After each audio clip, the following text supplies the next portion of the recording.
ஆண்டவரே கர்த்தாவே, எங்களை மட்டுமாக கொண்டு வருவதற்கு நாங்களே மாத்திரம் கர்த்தாவே, எங்களுடைய கர்த்தாவே பக்தியோ எங்களுடைய பரிசுத்தமோ அல்ல கர்த்தாவே.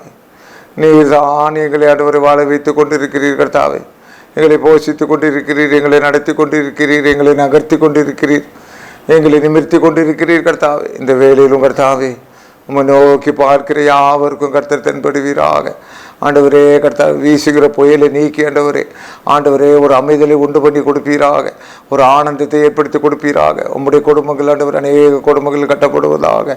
தேவனே கர்த்தாவே, ஆண்டவர் வழி விலகுகிற யாரையும் கர்த்தர் ஆண்டவரை தள்ளிவிடாமல் அணைத்துக் கொள்வீராக. தூரமாக இருக்கிறவர்களுக்கும் சமமானவர்களுக்கும் தேவனாக காணப்படுகிற கர்த்தாவே, ஆண்டவரே கர்த்தாவே, ஒருவர் கூட வீண் போகக்கூடாது கர்த்தாவே.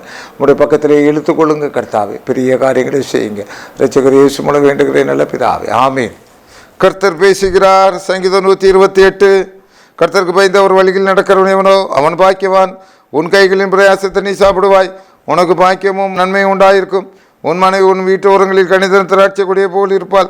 உன் பிள்ளைகள் உன் பந்தியை சுற்றிலும் ஒளிவு மர கண்டுகளை போல் இருப்பார்கள். இதோ கர்த்தருக்கு பயப்படுகிற மனுஷன் விதமாக ஆசீர்வதிக்கப்படுவான். கர்த்தர் செய்யனொழிந்து உன்னை ஆசீர்வதிப்பார். நீ ஜீவனுள்ள நாளெல்லாம் எருசலேமின் வாழ்வை காண்பாய். நீ உன் பிள்ளைகளின் பிள்ளைகளையும் இஸ்ரவேலுக்கு உண்டாகும் சமாதானத்தையும் காண்பாய். கிராமத்து பகுதியில் ஒரு பெரியவர் உண்டு. எப்போ பார்த்தாலும் ஒரு 2-3 பிள்ளைகளை கையில் பிடிச்சிட்டே போவார். ஒரு டைம் கேட்பேன், ஐயா இதெல்லாம் யாருயா? இது என் மூத்த பேர பிள்ளைகள், என் மூத்த மகனுக்கு பிறந்த பிள்ளைகள். இன்னொரு டைம் 2-3 பேர் பிடிச்சிட்டு போவார். இது என்னன்னு கேட்பேன், இது என் மகளுக்கு பிறந்த பேர பிள்ளைகள். எனக்கு ரொம்ப சந்தோஷமாக இருக்கும், அவருக்கும் ரொம்ப சந்தோஷம். ஒவ்வொரு வாட்டியும் அவருக்கு 4-5 பிள்ளைகள், அந்த பிள்ளைகளுக்கெல்லாம் கிட்டத்தட்ட ஒரு 15 பேர பிள்ளைகள். அவருக்கு 2-3 பேர் அப்படி கையில் பிடிச்சிட்டே போவார். அவர் முகத்தில் இருக்கிற சூரியோதயம் அது வேறு எதுலேயும் இருக்காது. ஐயா பேர பிள்ளைகளை பார்த்த பிறகு அந்த பிள்ளைகள் தாத்தாங்கிறது இவர் அடைகிற பாக்கி என்னுடைய வயசு அனுபவத்தில் நான் சொல்லுகிறேன். நீ உன் பிள்ளைகளையும் இஸ்ரவேலுக்கு உண்டாகும் சமாதானத்தையும் காண்பாய். இதுதான் ஏன் பெரிய ஆசீர்வாதம். ஆக இந்த ஆசீர்வாதத்தை கண்டறிவதற்கு என்ன காரணத்தை முதலாவது நிறுத்துகிறார். கர்த்தருக்கு பயந்து அவர் வழிகளில் நடக்கிறவன் எவனோ அவன் பாக்கியவான். ஐயா பாக்கியம் இந்த நாளில் அநேக பாக்கியங்களை கொடுக்குறார். இதில் இந்த சங்கீதம் 128 இது பெரும்பாலும் எல்லா கல்யாண வீடுகள்லையும் இதை பற்றி பேசுவாங்க. கர்த்தருக்கு பயந்து, ஏன்னா அன்றைக்கி தான் அந்த கல்யாணம் கட்டி அந்த கணவன் மனைவி இணைய போகிறாங்க. அவங்களுக்கு இந்த சங்கீதத்தை ஏன் வாசிக்கிறாங்க, இது அருமையான டீன் போட்டு கூட பாடுவாங்க. இது ரொம்ப பிடித்தமான சங்கீதம். என்னென்னா ஒரு குடும்பத்துக்குள்ளாக இணைய போகிறான், கணவன் மனைவியாக அவர்கள் இணைந்து இருக்கிறார்கள். அவர்கள் என்ன செய்ய வேண்டும்? கர்த்தருக்கு பயந்து நடக்க வேண்டும். பிரைஸ்லாடு மட்டும் போதாதியா, கர்த்தருக்கு பயந்து நடக்கணும். கர்த்தருக்கு பயந்து நடக்கணும்னா அந்த கல்யாண வீட்டில் ஏன் சொல்கிறாங்க, முதலாவது உன் தகப்பன் தான் ஏன் கணப்பொண்ணு. இன்றைக்கி உனக்கு கல்யாணம் ஆயிடுச்சுங்கிறதுக்காக உன் தகப்பன் தாயுமே விட்டுட்டு ஓடிடாத, உன் மாமியாரெல்லாம் உதறி தள்ளி விடாத. நீ கர்த்தருக்கு பயந்து நடக்கணும். ஐயா சந்ததியாக வந்து கொண்டிருக்கான். ஆக உன்னை 10 வளர்த்த தகப்பனும் தாய்க்கும் நீ கணம் பண்ணணும். 2வதாக உன் தேவனுடைய கற்பனைகளை விட்டுவிடக்கூடாது. அப்படி நீ விட்டு விடாமல் இருக்கும்போது என்னென்ன நன்மைகள் நிறைய சொல்கிறார். உன் மனைவி உன் வீட்டோரங்களில் கனிதரும் திராட்சை கொடியை போல இருப்பா. உன் பிள்ளைகளின் பிள்ளைகளை காண்பா. உன் பிள்ளைகள் உன் பந்தியை சுற்றிலும் ஒளிவு மர கன்றுகளே போல இருப்பாங்க. இந்த பக்கம் 1000 கோடி, இந்த பக்கம் 10,000 கோடி இருந்தாலும் அந்த சமாதானம் இருக்காதையா.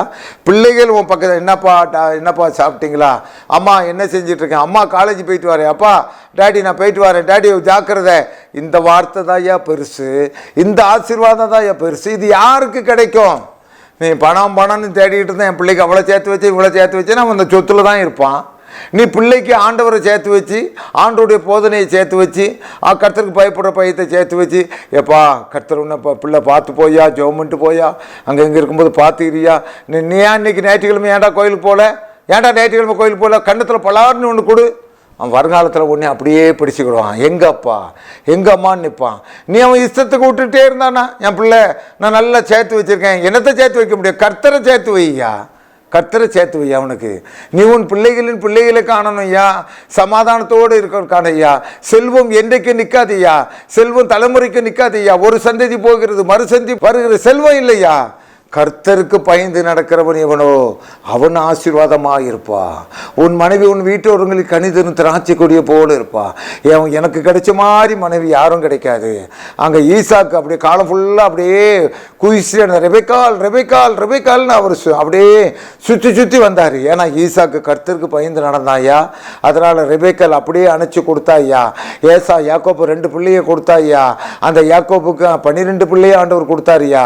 அவ்வளவு ஆசீர்வாதம் ஐயா. ஆக கர்த்தருக்குள் பிரியமானவனே, உன்னுடைய குடும்பம் கட்டப்பட வேண்டும் என்றால், நீ நன்றாக இருக்க வேண்டும் என்றால், தொழில் உயர்வடைய வேண்டும் என்றால், வியாபாரம் விருத்தி அடைய வேண்டும் என்றால், கர்த்தருக்கு பயந்து நட, கர்த்தருக்கு பயந்து தொழிலை செய், கர்த்தருக்கு பயந்து பெற்றோரை கடன் பண்ணு, நீ நல்லா இருப்பா. ஜெபம் செய்வோம்.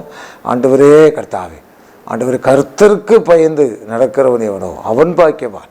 அவன் கையின் பிரயாசத்தை அவன் சாப்பிடுவான். அவனுடைய மனைவி வீட்டோரங்கள் கணிதரும் திராட்சை கொடியை போல இருப்பார்கள். அவனுடைய பிள்ளை ஆண்டவரை ஒளிவு மர கன்றுகளை போல இருப்பார்கள். அவன் பிள்ளைகளின் பிள்ளைகளை காண்பாய். இஸ்ரவேலுக்கு உண்டாகும் சமாதானத்தை காண்பான். கர்த்தாவே, உமக்கு பயப்படுற இருதயத்தை எங்களுடைய இருதயத்திலே வைத்துக்கொள்ள எங்களுக்கு உதவி புரியுங்க. கர்த்தாவே, சத்துரு கொண்டு வருகிற எல்லா தொல்லையிலிருந்து இந்த குடும்பத்தை விடுதலை பண்ணுங்க. தாப்பனே, இந்த தம்பியை விடுதலை பண்ணுங்க. கர்த்தாவே, இது முதல் என்றென்றைக்கும் இஸ்ரவேல் கர்த்தரை நம்பியிருப்பதாக, இந்த குடும்பம் உண்மை நம்பியிருப்பதாக, இந்த குடும்பம் கட்டப்படுவதாக.